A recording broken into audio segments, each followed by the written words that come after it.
Federal ಕರ್ನಾಟಕಕ್ಕೆ ಸ್ವಾಗತ. ಇವತ್ತಿನ ನಮ್ಮ ಬಿಸ್ನೆಸ್ ಟಾಕ್ ಕಾರ್ಯಕ್ರಮದಲ್ಲಿ ನಾವು GDP ಕುಸಿತದ ಬಗ್ಗೆ ಮಾತನಾಡುತ್ತಿದ್ದೇವೆ. ನಮ್ಮ ಜೊತೆ ಫೆಡರಲ್ ಬಿಸ್ನೆಸ್ ಹೆಡ್ ಆಗಿರುವ ಗಿರಿಪ್ರಕಾಶ್ ಅವರು ಜೊತೆಗಿದ್ದಾರೆ.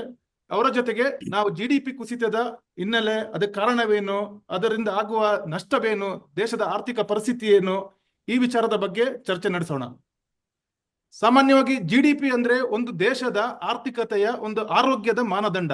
ಆ ದೇಶದ GDP ಚೆನ್ನಾಗಿದೆ ಅಂದ್ರೆ ಆ ದೇಶದ ಆರ್ಥಿಕತೆ ಸ್ಥಿರವಾಗಿದೆ, ಒಂದು ಮುನ್ನಡೆಯುತ್ತಿದೆ ಅಂತ ಅರ್ಥ.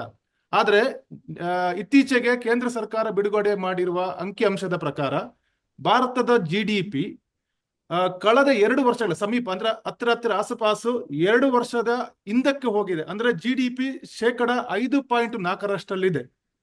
ಸರ್, ಈ ಮಟ್ಟದ ಕುಸಿತಕ್ಕೆ ಕಾರಣ ಏನು ಸರ್? ನಾವು ಪ್ರಮುಖವಾಗಿ ಯಾವ ಅಂಶಗಳನ್ನ ಪಟ್ಟಿ ಮಾಡಬಹುದು ಸರ್? ನಮಸ್ಕಾರ. ಈಗೇನು ಅಂದರೆ GDP ತಗೊಂಡ್ರೆ ಒಂದು 7 ಕ್ವಾರ್ಟರ್ಸ್ ಅಂತಾರೆ, ಅಷ್ಟು ಕಡಿಮೆ ಆಗಿದೆ. ಇದು 7 ಕ್ವಾರ್ಟರ್ಸ್ ಅಂದರೆ 1 ಕ್ವಾರ್ಟರ್ ಅಂದರೆ ನೋಡಿ 3 ತಿಂಗಳು ಅಂದರೆ ನಿಯರ್ಲಿ 2 ವರ್ಷದ ಅಷ್ಟು ಕಡಿಮೆ ಗ್ರೋತ್ ಆಗಿದೆ GDPಲಿ. ಇದು 5.4% ಈಗ. ಯಾಕೆ ಅಂತ ಅವರೇ ಗವರ್ಮೆಂಟ್ ಏನೇ ಹೇಳಿದೆ. ಅದ್ರ ಮೊದಲು ಸ್ವಲ್ಪ ಕಂಪ್ಯಾರಿಸನ್ ಮಾಡೋಣ. ಯಾಕೆಂದ್ರೆ ಯಾವಾಗ ನೋಡಿದ್ರು ನಾವು ಕಂಪ್ಯಾರಿಸನ್ ಮಾಡಿದ್ರೆ ಕಾಂಟ್ರಾಸ್ಟ್ ಗೊತ್ತಾಗತ್ತೆ. ಹಾಗೆ ಅದು ಕಡಿಮೆನಾ ಜಾಸ್ತಿನೋ ಅಂತ. ಅದಾಗದಾಗಿ ಒಂದು ಫಿಗರ್ ತಗೊಂಡು ನೋಡಿದ್ರೆ ಅಷ್ಟು ಗೊತ್ತಾಗೋದಿಲ್ಲ. ಈಗ ಹಿಂದಿನ ಕ್ವಾರ್ಟರ್ ಅಂದ್ರೆ ಹಿಂದಿನ 3 ತಿಂಗಳು ನೋಡಿದ್ರೆ ಏಪ್ರಿಲ್ ಜೂನ್ 2024 ಅಂತ ನೋಡಿದ್ರೆ GDP ಇದು ಗ್ರೋತ್ ರೇಟ್ ಎಷ್ಟಾಗಿತ್ತು ಅಂದ್ರೆ 6.7%. 6.7%. ಇದೇ 2023ಲಿ GDP 8.1% ಗ್ರೋ ಆಗಿತ್ತು. ಈಗ ಒಂದೊಂದಾಗಿ ನಾವು ಯಾವ ಸೆಕ್ಟರ್ಸ್, ಅಗ್ರಿಕಲ್ಚರ್ ಆಗಲಿ, ಸರ್ವಿಸ್ ಇಂಡಸ್ಟ್ರಿ ಆಗಲಿ, ಯಾವ ಸೆಕ್ಟರ್ಸು ಇದಕ್ಕೆ ಕಾಂಟ್ರಿಬ್ಯೂಟ್ ಆಗಿದೆ ಅಂತ ನೋಡೋಣ. ಈಗ ನೋಡಿದ್ರೆ ಅಗ್ರಿಕಲ್ಚರ್, ಅಲ್ಲಿ ನೋಡಿದ್ರೆ ಅಗ್ರಿಕಲ್ಚರು ಸ್ವಲ್ಪ ಚೆನ್ನಾಗೇ ಗ್ರೋ ಆಗಿದೆ, ಅಂದರೆ 3.5% ಗ್ರೋ ಆಗಿದೆ. ಅದೇ ಮೊದಲಿಂದ ನೋಡಿದ್ರೆ ಅದೇ 12 ತಿಂಗಳಿಂದ ಹಿಂದಿದ್ದು ಕ್ವಾರ್ಟರ್ ನೋಡಿದ್ರೆ ಅದು 1.7 ಇಲ್ಲದ್ರೆ 1.7% ಗ್ರೋ ಆಗಿದೆ. ಮ್ಯಾನುಫ್ಯಾಕ್ಚರಿಂಗ್ ಅದೇನೇ ಬಹಳ ಕಡಿಮೆ ಗ್ರೋ ಆಗಿರೋದು. ಅದು ಇದೇ ಕ್ವಾರ್ಟರ್ ಅಂದ್ರೆ ಜುಲೈ, ಆಗಸ್ಟ್, ಸೆಪ್ಟೆಂಬರ್ 2024 ಇದನ್ನ 1 ವರ್ಷದ ಹಿಂದೆ ಕಂಪೇರ್ ಮಾಡಿದ್ರೆ, ಜುಲೈ, ಆಗಸ್ಟ್, ಸೆಪ್ಟೆಂಬರ್ ಕಂಪೇರ್ ಮಾಡಿದ್ರೆ ಮ್ಯಾನುಫ್ಯಾಕ್ಚರಿಂಗ್ ಗ್ರೋತು 2.2% ಗ್ರೋ ಆಗಿದೆ. ಓಕೆ, ಇದೇ ಹಿಂದಿನ ವರ್ಷ ನೋಡಿದ್ರೆ 14.3% ಗ್ರೋ ಆಗಿತ್ತು. ಅಂದ್ರೆ ಎಷ್ಟು ಕಡಿಮೆ ಆಗಿದೆ ಅಂತ.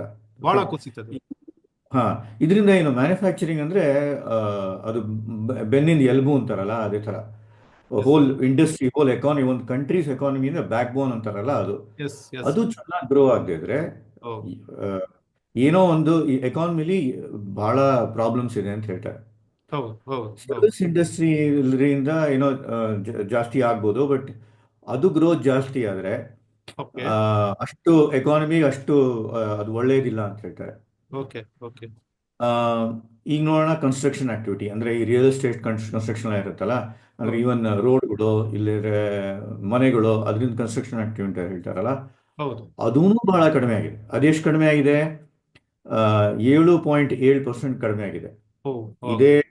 ಇದೇ ಹಿಂದಿನ ವರ್ಷ 13.6% ಆಗಿತ್ತು. ಇದ್ರಲ್ಲಿ ಏನ್ ಪ್ರಾಬ್ಲಮ್ ಅಂದ್ರೆ, ಇದ್ರಲ್ಲಿ ಬೇಸಿಕ್ಲಿ ಇನ್ನೂ ಸ್ವಲ್ಪ ಕೆಳಗಡೆ ಹೋದ್ರೆ, ಇನ್ನ ಒಳಗಡೆ ಹೋದ್ರೆ ನಮ್ಗೆ ಏನ್ ಗೊತ್ತಾಗತ್ತೆ ಅಂದ್ರೆ, ಈ ಕಂಪ್ನಿಗಳದು ಗ್ರೋತ್ ಅದು ಬಹಳ ಕಡಿಮೆ ಆಗಿದೆ. ಒಂದು 15 ದಿವಸದ ಹಿಂದೆ ಒಂದು ರಿಪೋರ್ಟ್ ಬಂದಿತ್ತು.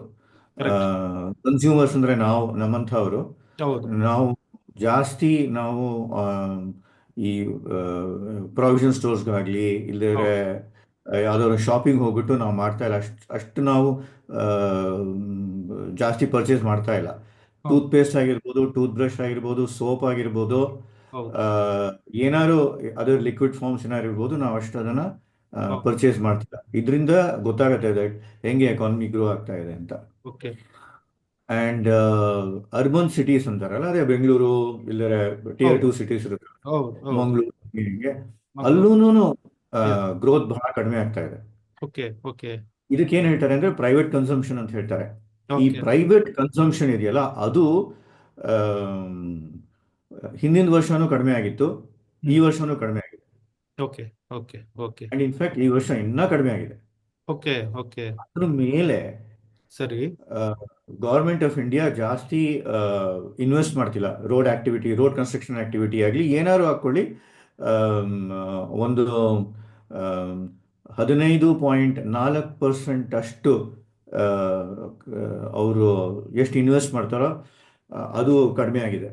ಓಕೆ. ಈ ರೋಡ್ ಕನ್ಸ್ಟ್ರಕ್ಷನ್ ಆಕ್ಟಿವಿಟಿ ಏನಾದ್ರು ಹಾಕೊಳ್ಳಿ ಅಂತದ್ರಲ್ಲಿ. ಓಕೆ. ಓಕೆ. ಇದರಿಂದ ಆ, ಎಲ್ಲ ಫುಲ್ ನೋಡಿದ್ರೆ ಹಂಗೆ ಗೊತ್ತಾಗುತ್ತೆ ದಟ್ ಯಾಕೆ GDP ಗ್ರೋತ್ 5.4% ಬಂದಿದೆ ಅಂತ. ಓಕೆ. ಸರ್, ಈಗ ಮೈನಿಂಗ್ ವಲಯ ಅಂತ ಅದನ್ನ ಪಟ್ಟಿ ಮಾಡಿದ್ರೆ ಅದ್ರಲ್ಲಿ ಈಗ ಹೊಸ ಅಂಕಿಅಂಶದ ಪ್ರಕಾರ ಆ, ಗಣಿ ವಲಯ ಅನ್ನೋದು ಅಂದ್ರೆ ಮೈನಿಂಗ್ ಸೆಕ್ಟರ್ ಅನ್ನ ಫಸ್ಟ್ ಬಹಳ ಇಳಿಕೆ ಆಗಿದೆ ಅನ್ನೋದನ್ನ ತೋರಿಸಿದೆ ಅದರಲ್ಲಿ. ಕೃಷಿ ಹೌದು, ಹೌದು, ಹೌದು. ಸ್ವಲ್ಪ ಚೇತರಿಕೆ ತೋರಿಸಿದ್ದಾರೆ. ಇದ್ರ ಹಿಂದೆ ಇರುವ ಫ್ಯಾಕ್ಟರ್ ಯಾವ್ದಿರ್ಬೋದು ಸರ್? ಈಗ ಮೈನಿಂಗ್ ಯಾಕೆ ಅಷ್ಟು ಇದಾಯ್ತು ಅಂತ ಅನ್ನೋದು. ಎಷ್ಟೋ ರೀಸನ್ಸ್ ಇರುತ್ತೆ ಮೈನಿಂಗ್ ಅಲ್ಲಿ. ಯಾಕೆ ನೋಡಿ, ಮೈನಿಂಗ್ ಅಂದ್ರೆ ಏನು basically Yes. Yes. Construction activity ಹೌದು ಅಲ್ವಾ? ಸರ್, ಅಂದ್ರೆ ಮೂಲ ಕ್ವೈರಿಂಗು, ವಸ್ತು. ಮೈನಿಂಗು. ನೀವು ಯಾವ್ದಕ್ಕೆ ಉಪಯೋಗಿಸ್ತೀರಾ? ಕಲ್ಲು ಅದು ಇದೆಲ್ಲ ಯಾಕೆ ಉಪಯೋಗಿಸ್ತೀರಾ? Road construction. Construction activity, dam ಮಾಡಕ್ಕೆ, ಇಲ್ಲರೆ ಮನೆಗೋಸ್ಕರ ಮಾಡಕ್ಕೆ, ಹೌದು. ಇಲ್ಲರೆ ರೋಡ್ ಕನ್ಸ್ಟ್ರಕ್ಷನ್ಗೋಸ್ಕರ ಮಾಡಕ್ಕೆ, ಹೌದು. ಇದೇ ತರ ಬಹಳ ಆಕ್ಟಿವಿಟೀಸ್. ಹೌದು. ಕನ್ಸ್ಟ್ರಕ್ಷನ್ ಆಕ್ಟಿವಿಟಿನೇ ಕಡಿಮೆ ಆಗ್ಬಿಟ್ಟಿದೆ. ಅಂದ್ರೆ ಎಷ್ಟಕ್ಕೆ ಬಿದ್ದಿದೆ? 7.7ಗೆ. ಹೌದು. ಹಾ, ಮೊದಲು ಹಾ. ಎಷ್ಟಿತ್ತು? 13.6. ಹೌದು. ಹೌದು. ಹೌದು. ಹೌದು. ಓಕೆ, ಇದೆಲ್ಲ ಎಸ್. ನೋಡಿ, ಎಲ್ಲ ಕನೆಕ್ಷನ್ ಇರುತ್ತೆ. ನಾವು ಹೌದು. ಕಡಿಮೆ ಟೂತ್ ಪೇಸ್ಟ್ ತಗೊಂಡ್ವಿ, ನಾವು ಕಡಿಮೆ ಟೂತ್ ಬ್ರಷ್ ತಗೊಂಡ್ವಿ, ಕಡಿಮೆ ಸೋಪ್ ತಗೊಂಡ್ವಿ ಹಾ. ಅಂದ್ರೆ ನಮ್ಮ ಹತ್ರ ಬೈಯಿಂಗ್ ಪವರ್ ಕಡಿಮೆ, ನಮ್ಮ ಹತ್ರ ಖರೀದಿ ಸಾಮರ್ಥ್ಯ ಖರ್ಚು ಕಡಿಮೆ ಮಾಡಕ್ ಅನ್ನೋ ದುಡ್ಡಿಲ್ಲ. ಅಂತೀವಿ ಸರ್. ಖರೀದಿ ಸಾಮರ್ಥ್ಯ ಹಾ, ಕಡಿಮೆ ಅನ್ನೋದು. ಹಾ, ನಮ್ಗೆ ಖರ್ಚು ಮಾಡಕ್ ಅಷ್ಟು ದುಡ್ಡಿಲ್ಲ. ಹೌದು. ಹೌದು. ದುಡ್ಡಿಲ್ಲ ಅಂದ್ರೆ ಏನ್ ಅರ್ಥ? ಹ್ಮ್. ಆ, ನಾವು ಅದರಿಂದ ಏನಾಗುತ್ತೆ, ನಾವು ಹೊಸ ಮನೆಗಳು ತಗೊಳಲ್ಲ, ಹೌದು. ಅಷ್ಟು ಓಡಾಡಲ್ಲ. ಹೌದು. ಆ, ಅದು ಯಾಕೆ ಆಗ್ತಾ ಇದೆ? ಅದು ಯಾಕೆ ಆಗ್ತಿದೆ ಅಂದ್ರೆ ಈ ಪ್ರೈವೇಟ್ ಕಂಪ್ನೀಸ್ ಎಲ್ಲ ಇರುತ್ತಲ್ಲ, ಹೌದು. ಅವರು ಅಷ್ಟು ಚೆನ್ನಾಗಿ ಪ್ರಾಫಿಟ್ ಮಾಡ್ತಾ ಇಲ್ಲ. ಹಾ. ಹಾ. ಹಾ. ಅವ್ರು ಚೆನ್ನಾಗಿ ಪ್ರಾಫಿಟ್ ಮಾಡ್ತಿಲ್ಲ, ಅದಕ್ಕೆ ಕಡಿಮೆ ದುಡ್ಡು ಎಂಪ್ಲಾಯೀಸ್ ಸಿಗ್ತಾ ಇದೆ, ಅದರಿಂದ ಕಡಿಮೆ ಸ್ಪೆಂಡಿಂಗ್ ಕಡಿಮೆ ಆಗ್ತಾ ಇದೆ. ಸೊ ಇದು ಒಂದಕ್ಕೊಂದು ಇನ್ನೊಂದಕ್ಕೆ ಅಟ್ಯಾಚ್ ಆಗಿರುತ್ತೆ ಇದೆಲ್ಲ. Yes sir. ಈಗ ಸರ್, ಈಗ GDP ಏರಿಳಿಕೆ ಸಾಮಾನ್ಯ ಪ್ರಕ್ರಿಯೆ ಆರ್ಥಿಕತೆಯಲ್ಲಿ. ಹಾಗಾಗಿ ಹ್ಮ್. ನಾವು ಇದನ್ನ ಈ ಕುಸಿತ, ಈ ಇಳಿಕೆಯನ್ನ ನಾವು ತಾತ್ಕಾಲಿಕ ಅಂತ ಲೆಕ್ಕ ಹಾಕೋಬಹುದಾ ಅಥವಾ ಇದು ಪರ್ಮನೆಂಟ್ ಇದೇ ತರ ಎಷ್ಟು ಸಮಯ ಸಾಗಬಹುದು ಅಂತ ನಾವು ಒಂದು ಅಂದಾಜು ಮಾಡಬಹುದು? ಸೊ ಇವರು ಚೀಫ್ ಎಕನಾಮಿಕ್ ಅಡ್ವೈಸರ್ ನಾಗೇಶ್ವರ್ ಅಂತಿದಾರಲ್ಲ, ಅವ್ರೇನ್ ಹೇಳಿದ್ದು ಅಂದ್ರೆ ಇದು ಎಸ್. ಟೆಂಪ್ರರಿ, ಇದೇನು ಕಡಿಮೆ ಆಗಲ್ಲ. ಈ ಹ್ಮ್. ಕ್ವಾರ್ಟರ್ ಅಕ್ಟೋಬರ್, ನವೆಂಬರ್, ಡಿಸೆಂಬರ್ ಅಲ್ಲಿ ಗವರ್ಮೆಂಟ್ ಜಾಸ್ತಿ ಸ್ಪೆಂಡ್ ಮಾಡುತ್ತೆ, ಇನ್ಫ್ರಾಸ್ಟ್ರಕ್ಚರ್ ಮೇಲೆ ಸ್ಪೆಂಡ್ ಮಾಡುತ್ತೆ ಓಕೆ. ಅಂತ ಎಲ್ಲ ಅವ್ರು ಹೇಳಿದ್ದಾರೆ. ಅದು ಅವ್ರು ಹೇಳಲೇಬೇಕಾಗಿರೋದು, ಯಾಕೆಂದ್ರೆ ಅವರು ಚೀಫ್ ಎಕನಾಮಿಕ್ ಅಡ್ವೈಸರ್, ಅವ್ರು ಹೇಳಲೇಬೇಕು. ಒಂಥರ ಅವರೇನೆ ಹೇಳಕ್ಕಾಗಲ್ಲ, ಬಹಳ ಹೋಪ್ಲೆಸ್ ಆಗಿದೆ ಅಂತ ಅವ್ರು ಹೌದು. ಹೌದು. ಅವ್ರದ್ದು ಹೇಳಕ್ಕಾಗಲ್ಲ. ಎಸ್.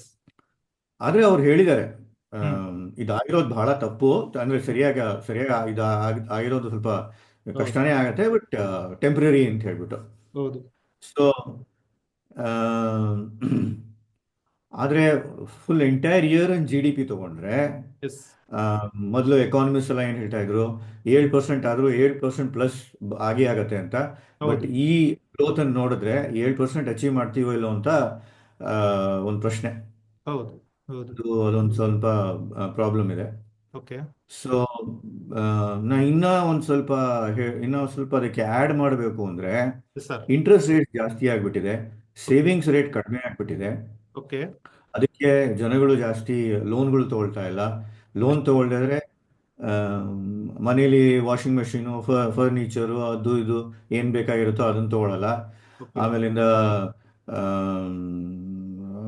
ಮನೆಗಳನ್ನೇ ತಗೊಳ್ಳಲ್ಲ, ಅಪಾರ್ಟ್ಮೆಂಟ್ಸ್ ಆಗಲಿ ಎಸ್. ಇಲ್ಲದ್ರೆ ಮನೆ ಕಟ್ಸೋದಲ್ಲ, ಅದೂ ಕಡಿಮೆ ಆಗಿದೆ, ಅದು ತಗೊಳ್ಳಲ್ಲ. Yes sir. ಸೊ ಇದಕ್ಕೆ ಗೌರ್ಮೆಂಟ್ ಸ್ವಲ್ಪ ಭಾಳ ಕೇರ್ಫುಲ್ ಆಗಿ ಯೋಚನೆ ಮಾಡಿ ಓಕೆ ಆ, ಪರಿಸ್ಥಿತಿ ಯೋಚನೆ ಮಾಡಿ ಸ್ಟೆಪ್ಸ್ ತಗೋಬೇಕು. ಓಕೆ ಓಕೆ ಸರ್, ಈಗ ಸೆಂಟ್ರಲ್ ಗವರ್ಮೆಂಟ್ ಅಂದ್ರೆ ಮೋದಿ ನೇತೃತ್ವದ ಸರ್ಕಾರ make in India, Atmanirbhar Bharat, $5 trillion economy ಇತೆಲ್ಲ ಸಂಗತಿಗಳನ್ನ ಜನರ ಮುಂದೆ ಇಡ್ತಾ ಇದೆ. ಹೀಗಿರುವಾಗ ಈ GDP ಕುಸಿತವನ್ನ ಅವ್ರು ಬ್ಯಾಲೆನ್ಸ್ ಮಾಡಕ್ಕೆ ಅವ್ರಿಗೆ ರಾಜಕೀಯವಾಗಿ ಇದು ಸವಾಲಾಗ್ಲಿಕ್ಕಿಲ್ಲ ಸರ್ ಈ ಸಂಗತಿಗಳು ಈ ತರದ್ದು? ಯಾಕಂದ್ರೆ ಅವರು ತೋರ್ಸೋದೇ ಒಂದಾಗಿರ್ತದೆ, ಇಲ್ಲಿ ಆಗ್ತಿರೋದು ಒಂದಾಗಿ, ಅಂಕಿಅಂಶಗಳು ಬೇರೆ ಒಂದು ಮಾನದಂಡವನ್ನು ತೋರಿಸ್ತಾ ಇದೆ ನಮ್ಮ ಮುಂದೆ. ಈ ಸರ್ಕಾರ ಯಾವ ರೀತಿ ಸವಾಲಾಗಲ್ಲ ಮತ್ತೆ ಅದನ್ನ ಯಾವ ರೀತಿ ಮೆಟ್ಟಿ ನಿಲ್ಬಹುದು ಅಂತ ಒಂದು. ಈಗ ಅದೇನೋ ಸರಿ, ಅದು see governments are run by politicians ಅಂತ ಹೇಳ್ತಾರಲ್ಲ, Yes. ಅಂದ್ರೆ ಪಾಲಿಟಿಕ್ಸ್ ಬಂದೇ ಬರುತ್ತೆ.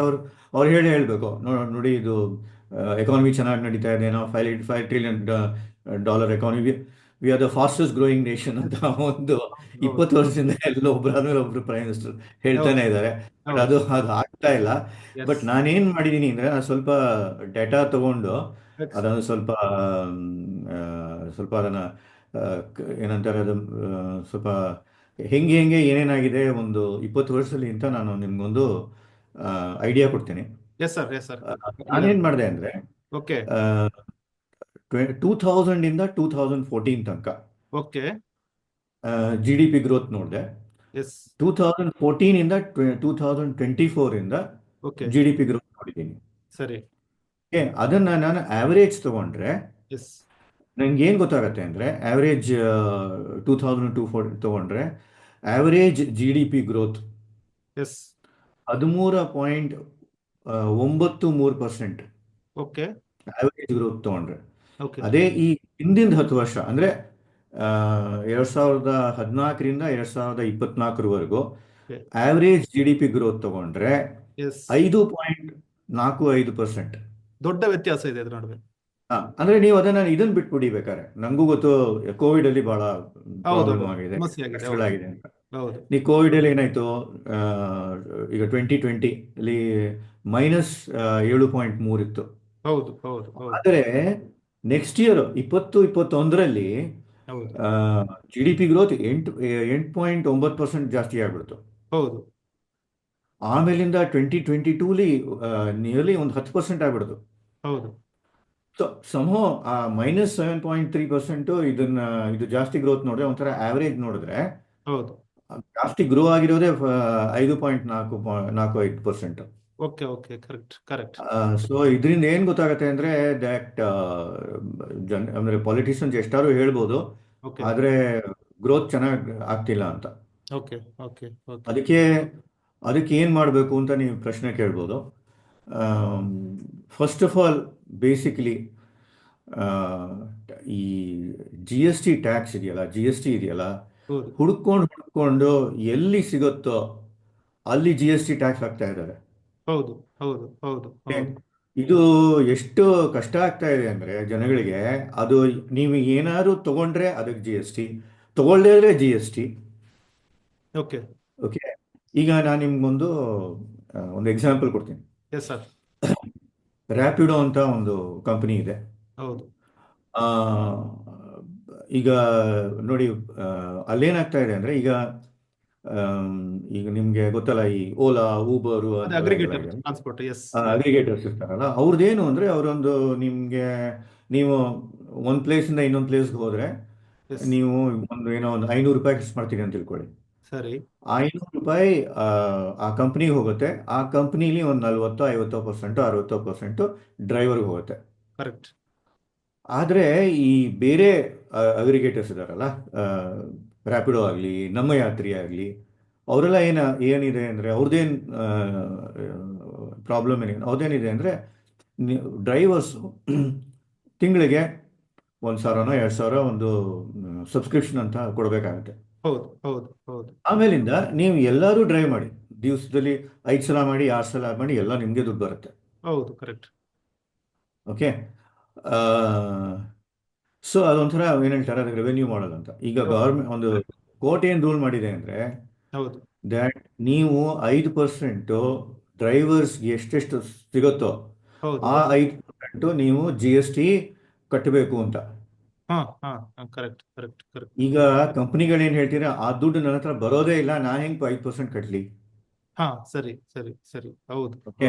ಹೌದು ಹೌದು. ನಾನು ಇದು ಎಕ್ಸಾಂಪಲ್ ಯಾಕೆ ಕೊಟ್ಟೆ ಅಂದರೆ ಸರಿ. ದಟ್ ಇದೇ ಥರ ಎಷ್ಟೆಷ್ಟೋ ಇದರಲ್ಲಿ ಅವರು ಜಿ ಎಸ್ ಟಿ ಹಾಕ್ತಾ ಇದ್ದಾರೆ. ಹಾ ಹಾ. ಹ್ಮ್ ಸೊ ಹ್ಮ್. ಅದರಿಂದ ಏನಾಗುತ್ತೆ, ಅದರಿಂದ ಏನಾಗುತ್ತೆ ಅಂದರೆ ಕಾರ್ಪೊರೇಟ್ಸ್ ಏನಾಗುತ್ತೆ ಅಂದರೆ ನಾನು ಏನು ಇನ್ವೆಸ್ಟ್ ಮಾಡಿದ್ರು ಅಲ್ಲಿ ಜಾಸ್ತಿ ಜಿ ಎಸ್ ಟಿ ಕೊಡಬೇಕಾಗತ್ತೆ. ಹಾ. ಹ್ಮ್. ಹಾ. ಕರೆಕ್ಟ್. ಅದೊಂಥರ ಹೆದರಿಕೆ ಬಂದ್ಬಿಡುತ್ತೆ. ಹೌದು. ಇನ್ವೆಸ್ಟ್ ಮಾಡಿದಷ್ಟು ಓಕೆ. ಅಪಾಯ ಜಾಸ್ತಿ ಅನ್ನೋತರ ಅವರಿಗೆ. ಹಾಂ, ನಾನು ಏನು ಇಲ್ಲದ್ರೆ ನಾನು ಕನ್ಸ್ಯೂಮರ್ಸ್ ಕೊಡಬೇಕಾಗತ್ತೆ ಆ ದುಡ್ಡು. ಹೌದು. ಎಸ್. ಇನ್ನೊಂದು ನೋಡಿ, ಈಗ ಒಂದು ಕಾರ್ಗೆ 20 ಲಕ್ಷ ರೂಪಾಯಿ ಅಂತ ತಿಳ್ಕೊಳ್ಳಿ, ಒಂದು ಕಾರ್ಗೆ ಒಂದು 20 ಲಕ್ಷ ಆಗುತ್ತೆ ಅಂತ ತಿಳ್ಕೊಳ್ಳಿ. ಹೌದು. 12 ಲಕ್ಷ ರೂಪಾಯಿ ಗೌರ್ಮೆಂಟ್ಗೆ ಹೋಗುತ್ತೆ, 8 ಲಕ್ಷ ರೂಪಾಯಿ ಮ್ಯಾನುಫ್ಯಾಕ್ಚರಿಂಗ್ ಕಂಪ್ನೀಸ್ಗೆ ಹೋಗುತ್ತೆ, ಹ್ಯುಂಡೈ ಟಾಟಾ ಮೋಟರ್ಸ್ ಅವ್ರಿಗೆ ಹೋಗುತ್ತೆ. ಹೌದು. ಗೌರ್ಮೆಂಟ್ ಇದ್ರಲ್ಲಿ ಏನು ರೂಪ ಮಾಡಿದೆ? ಏನೂ ಮಾಡಿಲ್ಲ, ಸುಮ್ಮನೆ ಕೂತ್ಕೊಂಡಿದೆ. ಹಾ. ಹ್ಮ್ ಹ್ಮ್ ಹ್ಮ್. ಅವ್ರಿಗೆ 12 ಲಕ್ಷ ಅವ್ರಿಗೆ ಹೋಗುತ್ತೆ, ಅಂದ್ರೆ 60% ಅವ್ರಿಗೆ ಹೋಗುತ್ತೆ. ಹೌದು. 40% ಯಾರು ಅದನ್ನ ಪ್ರೊಡಕ್ಷನ್ ಮಾಡಿ ಅದನ್ನ ಎಸ್. ರೋಡಕ್ಕೆ ತರ್ತಾರೋ ಅದಕ್ಕೆ ಅವ್ರಿಗೆ ಹೋಗುತ್ತೆ. ಹೌದು ಹೌದು ಹೌದು ಹೌದು ಹೌದು. ಓಕೆ. ಇದೇ ಥರ ಎಲೆಕ್ಟ್ರಿಕ್ ವೆಹಿಕಲ್ ಪಾಲಿಸಿ ತಗೊಳ್ಳಿ. ಓಕೆ. ಎಲೆಕ್ಟ್ರಿಕ್ ವೆಹಿಕಲ್ ಪಾಲಿಸಿ ತಗೊಂಡ್ರೆ ಮೊದಲು ಒಂದು ಸ್ವಲ್ಪ ಇನ್ಸೆಂಟಿವ್ ಇರ್ತಿತ್ತು, ಅದನ್ನ ತೆಗೆದಾಕ್ತಿದ್ರು. ಹೌದು ಹೌದು. ಆಮೇಲಿಂದ ಈಗ ಎಲೆಕ್ಟ್ರಿಕ್ ವೆಹಿಕಲ್ಸ್ ಅದು ಆಮ್, ಆ, ನಾವು ಅದನ್ನ ಅಂದ್ರೆ ಬೈ ಮಾಡಬೇಕು ಅಂದ್ರೆ ಜಾಸ್ತಿ ದುಡ್ಡು ಕೊಡಬೇಕು. ಹೌದು ಹೌದು. ಓಕೆ. ಅದೊಂದು ಪಜಿಟಿ. ಆಮೇಲಿಂದ ಅದನ್ನ ಸಪೋಸ್ ಒಂದು 5 ವರ್ಷ ಆದ್ಮೇಲೆ ನಾವು ತಿರ್ಗಾ ರೀಸೇಲ್ ಮಾಡಬೇಕು ಅಂದ್ರೆ ರೀಸೇಲ್ ವ್ಯಾಲ್ಯೂ ಬಹಳ ಕಡಿಮೆ ಪೆಟ್ರೋಲ್ ಕಾರ್ಗಿಂತ. ಕಂಪೇರ್ ಮಾಡಿದ್ರೆ. Yes yes. ನಾನು ನಿಮ್ಗೆ ಇದೆಲ್ಲ ಯಾಕೆ ಎಕ್ಸಾಂಪಲ್ಸ್ ಕೊಡ್ತಾ ಇದ್ದೀನಿ ಅಂದ್ರೆ ಒಂದು ಸ್ವಲ್ಪ ಸರಿಯಾಗಿ ಅವರು ಜಿ ಎಸ್ ಟಿನ ಸ್ಟ್ರಕ್ಚರ್ ಮಾಡಬೇಕು. ಹ್ಮ್ ಹ್ಮ್ ಎಲ್ಲದಕ್ಕೂ ನಾನು ಜಿ ಎಸ್ ಟಿ ಹಾಕ್ತೀನಿ, ಹ್ಮ್ ಹುಡ್ಕೊಂಡು ಹಾಕ್ತೀನಿ, ಅದೊಂದು ತಪ್ಪು. ಹ್ಮ್ ಹ್ಮ್ ಹ್ಮ್. Okay.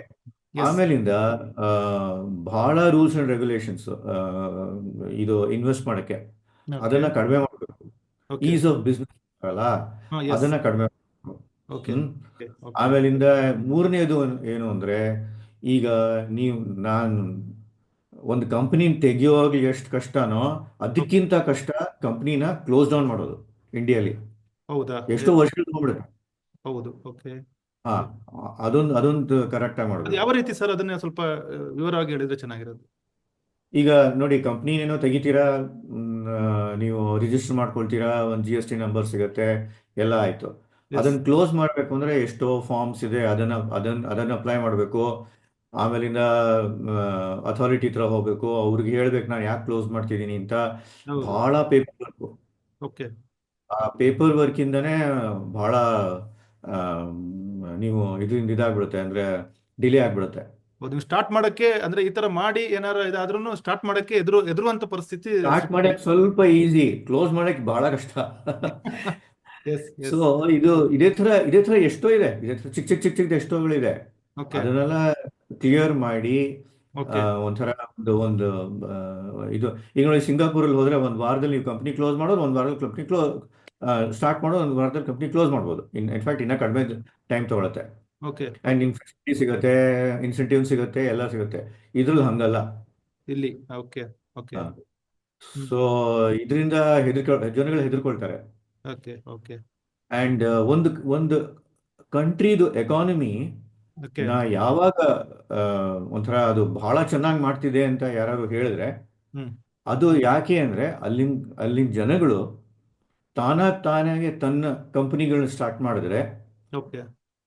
ಆ, ಅದಕ್ಕೆ ಅವರು ಅದು ಆ, ಆ, ಅಂದ್ರೆ ಕಂಪನಿ ಅಷ್ಟು ಚೆನ್ನಾಗಿ ಅದಕ್ಕೆ ಎಕಾನಮಿ ಅಷ್ಟು ಮುಂದಕ್ಕೆ ಬಂದಿದೆ ಅಂತ.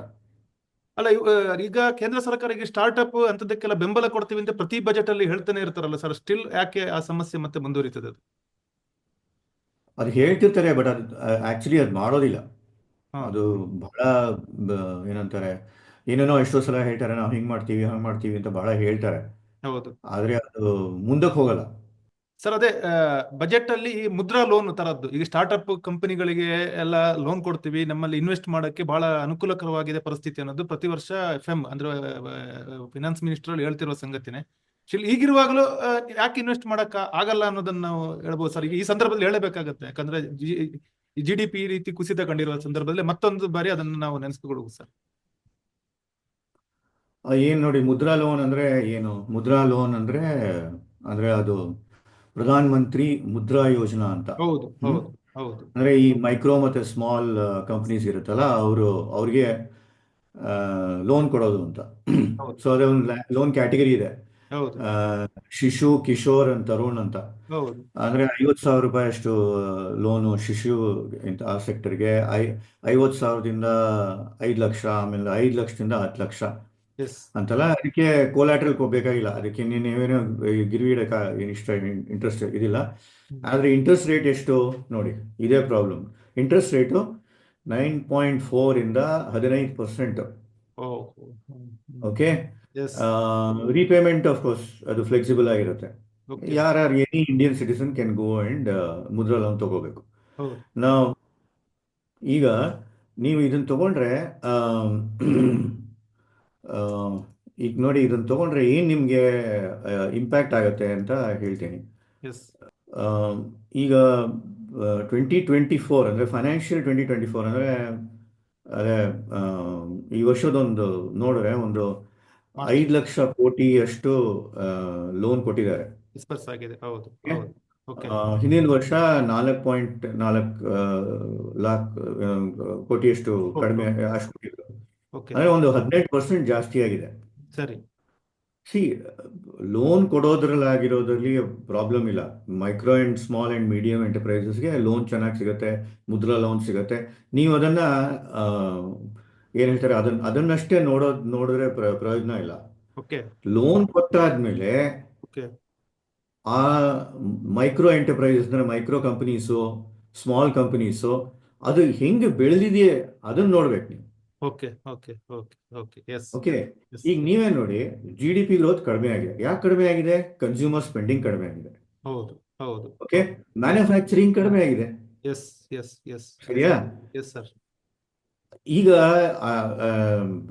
ಅದರಿಂದ ಏನು, ಈಗ ಸಪೋಸ್ ಸ್ಮಾಲ್ ಕಂಪನೀಸ್ ಇರುತ್ತೆ, ಏನೋ ಒಂದು ಒಂದು ಯಾವುದೋ ಒಂದು ಸ್ವಲ್ಪ ದೊಡ್ಡ ಕಂಪನಿಗೆ ಈ ಇನ್ನೊಂದು ಚಿಕ್ಕ ಕಂಪನಿ ಏನೋ ಒಂದು ಪಾರ್ಟ್ಸ್ ಏನೋ ಕೊಡುತ್ತೆ ಅನ್ಸುತ್ತೆ. ಹೌದು ಸಪ್ಲೈಯರ್ ಆಗಿರುತ್ತೆ. ಅದು ಅದು ಕೊಡಕ್ಕೆ ಆದ್ರೆ, ಮ್ಯಾನುಫ್ಯಾಕ್ಚರಿಂಗ್ ಕಡಿಮೆ ಆದ್ರೆ ಏನ್ ಕೊಡುತ್ತೆ? ಆರ್ಡರ್ಸ್ ಇರೋದಿಲ್ಲ. ಡಿಮ್ಯಾಂಡ್ ಇರಲ್ಲ ಅಲ್ಲಿ. ಎಸ್ ಹಾ. ಎಸ್ ಸೊ ಎಲ್ಲ ಎಫೆಕ್ಟ್ ಆಗತ್ತೆ, ಎಲ್ಲದಕ್ಕೂ ಎಫೆಕ್ಟ್ ಆಗತ್ತೆ. ಎಸ್ ಎಸ್ ಎಸ್ ಆಮೇಲಿಂದ ಇನ್ನೊಂದು ಏನು ಅಂದ್ರೆ, ನಿಮ್ಗೆ ಜನಗಳಿಗೆ ಸಿಗೋದ್ ಕಷ್ಟ. ಓಕೆ ಅವರು ಸರ್ವಿಸ್ ಸಪೋಸ್ ಯಾವುದೋ ಒಂದು ಕಂಪನಿ ತೆಗಿತಾರೆ, ಚಿಕ್ಕ ಕಂಪನಿ ತೆಗಿತಾರೆ ಅಂದ್ರೂ ಜನಗಳು ಬೇಕು ಅದಕ್ಕೆ. ಹೌದು ಆ, ಮ್ಯಾನ್ ಪವರ್. ಅದಕ್ಕೆ ಕರೆಕ್ಟ್ ಆಗಿರೋ ಸ್ಕಿಲ್ ಬೇಸ್ಡ್ ಜನಗಳು ಬೇಕು. ನಿಮ್ ಸ್ಕಿಲ್ ಬೇಸ್ಡ್ ಜನಗಳೇ ಇಲ್ದಿದ್ರೆ ಅದನ್ನ ಓಡಿಸ್ತೀರಾ? ಹೌದು ಏನಾದ್ರು ಜೆರಾಕ್ಸ್ ಕಾಪಿ ಮೆಷಿನರಿ ಒಂದು ಕಂಪನಿ ಇದ್ರೂ ಅದಕ್ಕೆ ಜನಗಳು ಬೇಕು. ಎಸ್ ಎಸ್ ಎಸ್ ಎಸ್ ಇದೇ ತರ ಬಹಳ ಇದೆ. ಎಸ್ ಪ್ಲಸ್ ಇನ್ನೊಂದು ಇದಕ್ಕಿಂತ ದೊಡ್ಡದು GST. Yes every month GST ಕಟ್ಟಬೇಕು. ಓಕೆ ಇಲ್ದಿರೆ ನಿಮ್ಮನ್ನ ಅವರು ಇಂಟ್ರೆಸ್ಟ್ ಜಾಸ್ತಿ ಆಗ್ತಾರೆ. ಇಂಟ್ರೆಸ್ಟ್ ಫೈಲ್ ಆಗ್ತಾನೇ ಹೋಗುತ್ತೆ. ನಿಮ್ಗೆ ಅರ್ನಿಂಗೇ ಇಲ್ಲದೆ ಇದ್ರೆ ಇಂಟ್ರೆಸ್ಟ್ ಕೊಡ್ತಾ ಇರಬೇಕು. Okay okay okay okay correct. Okay. ಅದು ಅದಕ್ಕೆ ತಿರ್ಗಾ ಬಹಳ ಪೇಪರ್ ವರ್ಕ್ ಎಲ್ಲ ಇದೆ. ಇದು ಈ GST ಬಂದಾಗಿಂದ ಸ್ವಲ್ಪ ಒಂದ್ ಕಡೆ ಲಾಭನೂ ಆಗಿದೆ, ಬಟ್ ಬಹಳ ಪ್ರಾಬ್ಲಮ್ಸ್ ಜಾಸ್ತಿ ಆಗಿದೆ. ಇದು ಈಗ ಒಂದು ಕೊನೆಯ ಪ್ರಶ್ನೆ ನಿಮ್ಗೆ ಕೇಳ್ತೀನಿ ಸರ್. ಈಗ ಹಾ, ಆಕ್ಚುಲಿ ಇದು GDP ಪ್ರಕಟ ಆದ ನಂತರ ಮತ್ತೆ ಬಂದಿರೋ ಒಂದು ನಿರ್ಣಯ, ಬೇಸ್ ಇಯರ್ ಅನ್ನ ಚೇಂಜ್ ಮಾಡಬೇಕು ಅಂತ ಏನೋ ಯೋಜನೆ ಹಾಕಿದ್ದಾರೆ ಸರ್ ಕೇಂದ್ರ ಸರ್ಕಾರ. ಇದುವರೆಗೆ ಹೌದು ಹೌದು ಹೌದು ಹೌದು ಆಕ್ಚುಲಿ ಹೌದು ಅಂದ್ರೆ ಮೂಲ ವರ್ಷ ಅಂತ ಹೇಳ್ತೀವಿ ಕನ್ನಡದಲ್ಲಿ ನಾವು ಅದಕ್ಕೆ. ಹೌದು ಹೌದು ಹೌದು ಕಂಪ್ಯಾರಿಸನ್ ಯಾವ ವರ್ಷದಿಂದ ಯಾವ ವರ್ಷಕ್ಕೆ ಕಂಪೇರ್ ಮಾಡ್ಬೇಕು ನಮ್ಮ GDP ಅಂತ. ಆ ಮೂಲಕ ಹೌದು ಹೌದು ಯಾವ ಪ್ರಶ್ನೆ ಕೇಳ್ತೀನಿ ಅಂದ್ರೆ, ವಿರೋಧ ಪಕ್ಷಗಳು ನಿನ್ನೇನು ಈ GDP ಕುಸಿತ ಬಂದ ತಕ್ಷಣ ಒಂದು ಪ್ರಶ್ನೆ ಎತ್ತಿತ್ತು. ನೀವು ಪ್ರತಿ ಸಲ ಹಾ, ಅಂಕಿಅಂಶಗಳನ್ನ ಮಾರ್ಪಾಟು ಮಾಡುವ ಮೂಲಕ ನೀವು ನಿಮ್ಮ ಅಂಕಿಗಳನ್ನು ದೊಡ್ಡದಾಗಿ ತೋರ್ಸಕ್ಕೆ ಪ್ರಯತ್ನ ಪಡ್ತಿದ್ರಿ ಅಂತ ಜಯರಾಮ್ ರಮೇಶ್ ಅವರೆಲ್ಲ ಈ ಬಗ್ಗೆ ಮಾತಾಡಿ ಹೇಳಿದ್ದಾರೆ ಸರ್. ಈ ಬೇಸ್ ಹ್ಮ್. ಇಯರ್ ಅನ್ನ ಚೇಂಜ್ ಮಾಡೋದ್ರಿಂದ ಆರ್ಥಿಕತೆ ಅಂದ್ರೆ ಎಕಾನಮಿಗೆ ಏನಾದ್ರು ಲಾಭ ಇದೆಯಾ, ಅಥವಾ ಗವರ್ಮೆಂಟ್ಗೆ ಅಷ್ಟೇ ಲಾಭ ಇದೆಯಾ, ಅಂಕಿಅಂಶಕ್ಕೆ ಲಾಭ ಇದೆಯಾ ಸರ್? ನೋಡಿ, ಬೇಸ್ ಇಯರ್ ಏನಿತ್ತು ಮೊದಲು, ಎಷ್ಟು 2011 2012 ಇತ್ತು. ಎಸ್ ಸರ್ ಎಸ್ ಈಗ 2022-23 ಮಾಡಬೇಕು ಅಂತಿದ್ದಾರೆ. ಅಂಡ್ ಎಸ್ ಸರ್ ಫೆಬ್ರವರಿ 2026 ಇಂದ ಮಾಡಬೇಕು ಅಂತಿದ್ದಾರೆ. ಅಂದ್ರೆ ಇಮಿಡಿಯೇಟ್ ಆಗಿ ತಗೊಂಡ್ರೆ ಹಾ ಒಳ್ಳೆ ರಿಫ್ಲೆಕ್ಟ್ ಆಗತ್ತೆ ಆ, ಹೆಂಗೆ ಎಕಾನಮಿ ಮೂವ್ ಆಗ್ತಾ ಇದೆ ಅಂತ ಹೇಳ್ಬಿಟ್ಟು. ಎಸ್ ಯಾಕೆಂದ್ರೆ ಅದೇನೇನ್ ಮಾಡಿದ್ದಾರೆ, ಈ ಈಗ ಕೋವಿಡ್ 2021 ಅದನ್ನ ಬಿಟ್ಟು ಅದ್ರ ಪೋಸ್ಟ್ ಕೋವಿಡ್ 22-23 ತಗೊಂಬೋಣ ಅಂತ. ಯಾಕೆಂದ್ರೆ ಯಾವಾಗಲೂ ನೀವು ಕೋವಿಡ್ ಮಧ್ಯ ಬರುತ್ತೆ, ಆ ಕೋವಿಡ್ ಇಂದ ನೀವು ಏನ್ ಮಾಡ್ತೀರಾ, ಎಷ್ಟೋ ಪ್ಯಾರಾಮೀಟರ್ಸ್ ಎಷ್ಟೋ ಚೇಂಜ್ ಆಗುತ್ತೆ. ಗ್ರೋತ್ ರೇಟು ಚೇಂಜ್ ಆಗುತ್ತೆ, ಅದನ್ನ ತಗೊಳ್ಳೋದು ಬೇಡ ಅಂತ ಇದೊಂದು ಬೇಸ್ ಇಯರ್ ಒಂದು ಸ್ವಲ್ಪ ಬೇರೆದ್ ಮಾಡಬೇಕು ಅಂತ ಹೇಳ್ತಿದ್ದಾರೆ. ಓಕೆ. ಓಕೆ. ಆ್ಯಂಡ್ ಇದು ಎಷ್ಟು 2011 2012 ಅಂದರೆ 23 24 ಅಂದರೆ ಒಂದು 15 ವರ್ಷದ ಹಿಂದಿಂದು ಬೇಸ್ ಹೌದು. ಫಿಗರ್ ಇದು. ಹೌದು ಹೌದು ಓಕೆ. ಆಗಿನ ಇನ್ಫ್ಲೇಷನು, ಆಗಿಂದು ರುಪಿ ವ್ಯಾಲ್ಯೂ, ಆಗಿನ ಡಾಲರ್ ವ್ಯಾಲ್ಯೂ, ಅದು ಅದಕ್ಕೆ ಕಂಪೇರ್ ಮಾಡೋಕ್ಕಾಗಲ್ಲ ಅಂತ ಬೇರೆ ಇನ್ನೊಂದ್ಸಲ ಹೇಳಿದ್ದಾರೆ. ಹೌದು ಹೌದು ಹೌದು ಇದಕ್ಕೆ ಎರಡು ಆಂಗಲ್ಸ್ ಇದ್ದೇ ಇರುತ್ತೆ. ಯಾಕೆಂದ್ರೆ ಇದು ಯಾಕೆ ಚೇಂಜ್ ಮಾಡಬೇಕು?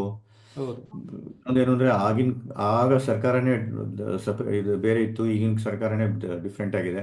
ನಾನು ನಿಮ್ಗೆ GDP ಫಿಗರು ಹೇಳಿದ್ದೆ, ಹೌದು ಕರೆಕ್ಟ್. 15% ಇಲ್ಲಿ 5% ಅಂತ ಹೇಳ್ಬಿಟ್ಟು ಹೌದು ಅಲ್ವಾ? S sir. ಸೊ ಸ್ವಲ್ಪ ಕಾಂಟ್ರಾಸ್ಟ್ ಬಹಳ ಚೆನ್ನಾಗಿ ಗೊತ್ತಾಗತ್ತೆ ಅಂತ ಹೇಳ್ಬಿಟ್ಟು. ಹೌದು ಹೌದು ಹೌದು ನೋಡಿ, ಇವ್ರು ಯಾರು ಏನಾದ್ರು ಮಾಡ್ಲಿ, ನೀವು ನಿಮ್ ಬೇಸ್ ಫಿಗರ್ ಚೇಂಜ್ ಮಾಡ್ಲಿ, ಏನಾದ್ರು ಮಾಡ್ಲಿ, ಎಸ್ ಫೈನಲಿ ನಮ್ಗೇನ್ ಗೊತ್ತಾಗೋದು? ಎಕಾನಮಿ ಚೆನ್ನಾಗಿ ನಡೀತಿದೆ ಅಂದ್ರೆ 2-3 ಪ್ಯಾರಾಮೀಟರ್ಸ್ ನೋಡ್ಬೇಕು. ಹೌದು ಹೌದು ಕೆಲ್ಸಗಳು ಜಾಸ್ತಿ ಇದೆಯಾ, ಹೌದು ಆಮೇಲಿಂದ ಈ ಕಾಲೇಜಸ್ ಪ್ಲೇಸ್ಮೆಂಟ್ ಸೀಸನ್ ಅಲ್ಲಿ ಜಾಸ್ತಿ ಜನಗಳು ಬಂದು, ಜಾಸ್ತಿ ಕಂಪ್ನಿಗಳು ಬಂದು, ಜಾಸ್ತಿ ಸ್ಟೂಡೆಂಟ್ಸ್ ಅನ್ನ ಕೆಲಸ ಕೊಡ್ತಾ ಇದ್ದಾರಾ?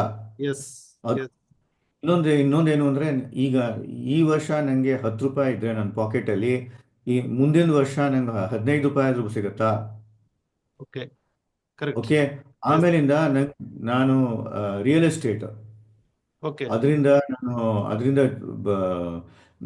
ಇನ್ಫ್ಲೇಷನ್, ಫಾರ್ ಎಕ್ಸಾಂಪಲ್ ಇನ್ಫ್ಲೇಷನ್ ಕಡಿಮೆ ಆಗಿದೆಯಾ, ಇಂಟ್ರೆಸ್ಟ್ ರೇಟ್ ಹಿಂದಿನ ವರ್ಷಕ್ಕಿಂತ ಕಡಿಮೆ ಆಗಿದೆಯಾ, ಇದೆಲ್ಲ ಪ್ಯಾರಾಮೀಟರ್ಸ್ ಇಂದಾನೆ ಗೊತ್ತಾಗತ್ತೆ. ಇನ್ನೇನು ಬೇಕಾಗಿಲ್ಲ ನಮ್ಗೆ. Yes yes yes yes yes soap ನಾನು ಒಂದು ಸೋಪ್ 5 ರೂಪಾಯಿ ತಗೊಳ್ತಾ ಇದ್ರೆ, ಎಸ್ 1 ವರ್ಷ ಆದ್ಮೇಲೆ 10 ರೂಪಾಯಿ ಆದ್ರೆ, ನಂಗೆ ಗೊತ್ತು ಸೋಪ್ ಅಷ್ಟೇ ಮೆಟೀರಿಯಲ್ ಇರುತ್ತೆ, ಅಷ್ಟೇ ಕಡಿಮೆ ಇರುತ್ತೆ.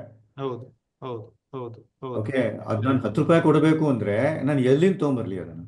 ಹೌದು ಹೌದು ಹೌದು ಹೌದು ಇದೆಲ್ಲ ಚಿಕ್ಕ ವಿಷಯಗಳು, ಬಟ್ ಇದರಿಂದ ಗೊತ್ತಾಗತ್ತೆ. ನೀವು ಏನಾದ್ರು ಮಾಡಿ, ಬೇಸ್ ಇಯರ್ ಚೇಂಜ್ ಮಾಡಿ, ಏನಾದ್ರು ಮಾಡಿ, ಎಸ್ ನೀವು ಒಂದ್ಸಲ ಶಾಪ್ಗೆ ಹೋಗ್ಬಿಟ್ಟು ಪ್ರಾವಿಷನ್ಸ್ ಎಲ್ಲ ತೊಗೊಂಬಂದ್ರೆ, ಅಕ್ಕಿ ಬೆಳೆ, ಆಮೇಲಿಂದ ವೆಜಿಟೇಬಲ್ಸು, ಸೋಪು, ಟೂತ್ ಬ್ರಷ್ ತೊಗೊಂಡ್ರೆ ಒಂದು ಹೌಸ್ ವೈಫ್ ಗೊತ್ತಾಗ್ಬಿಡುತ್ತೆ ಹೌದು ಎಷ್ಟು ಜಾಸ್ತಿ ಆಗಿದೆ. ಜಾಸ್ತಿ ದುಡ್ಡು ಕೊಡ್ತಿದ್ದೀನೋ ಇಲ್ವೋ ಅಂತ. ಅಷ್ಟೇ ಸಾಕು.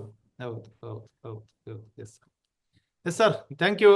GDP ಕುಸಿತದ ಕಾರಣಗಳೇನು, ಅದಕ್ಕೆ ಸರ್ಕಾರ ಮಾಡಬೇಕಾಗಿರುವ ಪರಿಹಾರಗಳೇನು, ಇನ್ನಿತ್ಯಾದಿ ವಿಚಾರಗಳ ಬಗ್ಗೆ ಚರ್ಚೆ ನಡೆಸಿದ ಬಿಸ್ನೆಸ್ ಎಡಿಟರ್ ಆಗಿರುವ ಗಿರಿಪ್ರಕಾಶ್ ಅವರಿಗೆ ಧನ್ಯವಾದಗಳು. ಮುಂದಿನ ಸಲ ಬಿಸ್ನೆಸ್ ಟಾಕಲ್ಲಿ ಇನ್ನೊಂದಿಷ್ಟು ವಿಚಾರಗಳ ನಿಮ್ಮ ಮುಂದೆ ಬರ್ತೀವಿ. ಧನ್ಯವಾದಗಳು. Thank you. ಹೆಚ್ಚಿನ ಸುದ್ದಿ ಅಪ್ಡೇಟ್ಗೆ ಈಗಲೇ the federal Karnataka YouTube page ಅನ್ನು ಸಬ್ಸ್ಕ್ರೈಬ್ ಮಾಡಿ.